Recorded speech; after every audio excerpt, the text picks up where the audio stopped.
And I just wanted to touch on something because if you feel like a person is not respecting you or not trying to hear things that hurt you, your pain, your trauma, your triggers, anything in that manner, automatically that should be a red flag, in my opinion. Because you can't tell me you love me, but then not care about how I'm doing mentally or emotionally or spiritually or physically.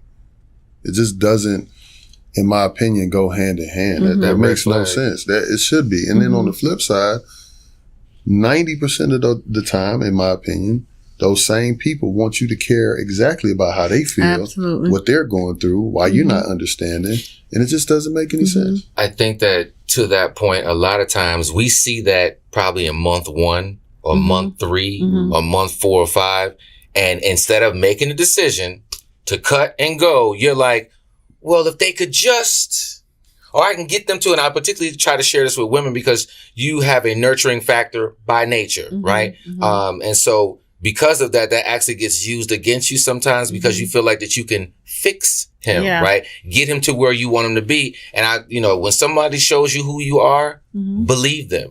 Don't try to change them. That's who they are. You either accept the fact that they're not going to respect and move forward, what you need, or you leave them. But don't, and what happens is that people stay on in there. Now you're in year 2 and year 3 still saying, but if they could just. But you know what?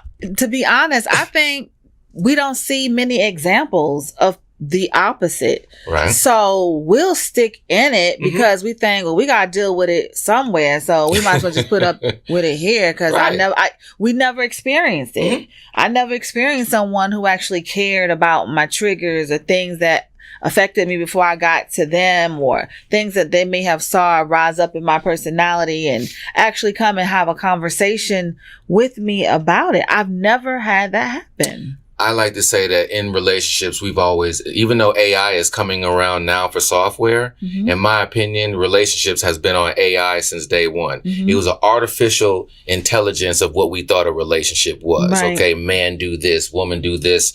If I want something, I just automatically think you're going to do it. No.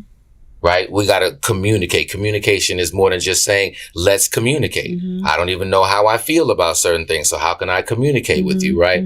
So there is a reconditioning. And that's why even platforms such as your show, saying relationships matter, because people have to understand it's a little bit deeper. Just like when we hear Black Lives Matter, right? Of course, we knew that beforehand, but it's shining a light on, hey, we have to take a look at this a little bit deeper because we've been artificial led to, knight in shining armor and the house with the picket fence and the dog. Like, miss me with that. You can put that right next to climb corporate America and become the CEO. Like, we know that that's not, you know what I'm saying? So there's certain things that was artificially served to us. And so platforms such as this, in my opinion, help because people need to, one person's going to watch this and say, okay, it's not just me that I demand, I want a little bit more. Right. I thought it was wrong, or for somebody to hear, you know what, I can't change this person. I need to either cut my losses or shut up and stay in this thing and stop complaining. People think that I'm sorry.